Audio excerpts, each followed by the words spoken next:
జగన్ చుట్టూ ఉచ్చు బిగుస్తోందా? మద్యం కుంభకోణం కేసులో ఆయన అరెస్టు తప్పదా? దీనికోసం గట్టి ప్రయత్నాలే మొదలయ్యాయా అంటే అవుననే సమాధానం వినిపిస్తోంది. మద్యం కుంభకోణం కేసులో ఇప్పటి వరకు 12 మంది అరెస్ట్ అయ్యారు. మొత్తం 40 మందికి పైగా నిందితులకు గాను చాలా మంది పరారీలో ఉన్నారు. తాజాగా A4గా ఉన్న ఎంపీ మిథున్ రెడ్డిని అరెస్ట్ చేశారు. ఆయనకి ఏసీబీ కోర్టు ఆగస్టు 1 వరకు రిమాండ్ విధించింది. రాజమండ్రి సెంట్రల్ జైలుకు తరలించారు. రిమాండ్ రిపోర్టులో సంచలన విషయాలు బయటపెట్టారు. ప్రధాన సూత్రధారి రాజ్ కసిరెడ్డి అయితే వెనుక ఉండి నడిపించింది మాత్రం మిథున్ రెడ్డి అని రిమాండ్ రిపోర్టులో పేర్కొన్నారు. మద్యం పాలసీ తయారీ, డిస్టిలరీలు, సరఫరాదారుల నుంచి తోటి నిందితులతో కలిసి నగదు అందుకున్నారని రిమాండ్ రిపోర్టులో పేర్కొన్నారు. ఇంకా చాలా మంది నిందితులను అరెస్ట్ చేయాల్సి ఉందని, లోతైన దర్యాప్తు కొనసాగుతోందని కోర్టుకు స్పష్టం చేశారు. మరోవైపు మద్యం కుంభకోణంలో మాజీ సీఎం జగన్ పాత్ర ఉందని కూటమి మంత్రులు, ఎమ్మెల్యేలు చెబుతున్నారు. సుపరిపాలనకు తొలి అడుగు కార్యక్రమంలో భాగంగా మంత్రులు, ఎమ్మెల్యేలతో పాటు ప్రజాప్రతినిధులు జనం బాట పట్టారు.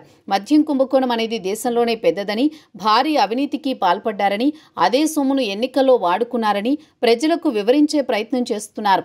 మద్యం కుంభకోణం ద్వారా వైసీపీని డ్యామేజ్ చేసేందుకు ప్రయత్నాలు మొదలుపెట్టినట్టు స్పష్టమవుతోంది. అయితే A5గా ఉన్న విజయసాయిరెడ్డిని టచ్ చేయకపోవడం గమనార్హం. అయితే ఆయన ఇచ్చిన ఆధారాలతోనే ప్రత్యేక దర్యాప్తు బృందం విచారణ చేస్తున్నట్లు ప్రచారం జరుగుతోంది.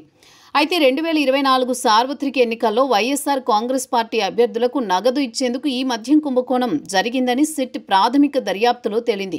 మద్యం పాలసీ తయారీ, డిస్టిలరీలు, సరఫరాదారులతో పలుమార్లు సమావేశాలు జరిగినట్టు స్పష్టమవుతోంది. ఇందులో నేరుగా జగన్మోహన్ రెడ్డికి ప్రమేయం లేకపోయినా ఇదంతా రాజకీయ ప్రయోజనం, వైఎస్ఆర్ కాంగ్రెస్ పార్టీకి లాభం చేకూర్చేందుకు ప్రభుత్వ ఆదాయానికి గండి కొట్టారని ప్రత్యేక దర్యాప్తు బృందం తన వాదనలు వినిపిస్తోంది.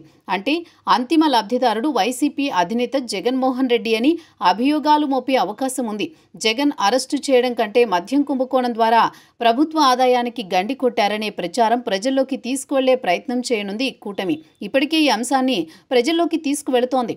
దీనిపై విస్తృత ప్రచారం అన్నది టార్గెట్గా తెలుస్తోంది. తద్వారా జగన్ రెడ్డిని అరెస్ట్ చేయడం ద్వారా సానుభూతి వర్కౌట్ కాకూడదన్నది ప్లాన్గా సమాచారం. దాదాపు 3,800 కోట్ల రూపాయల ఈ కుంభకోణం ద్వారా చేతులు మారింది. అదే విషయాన్ని సిట్ చెబుతోంది.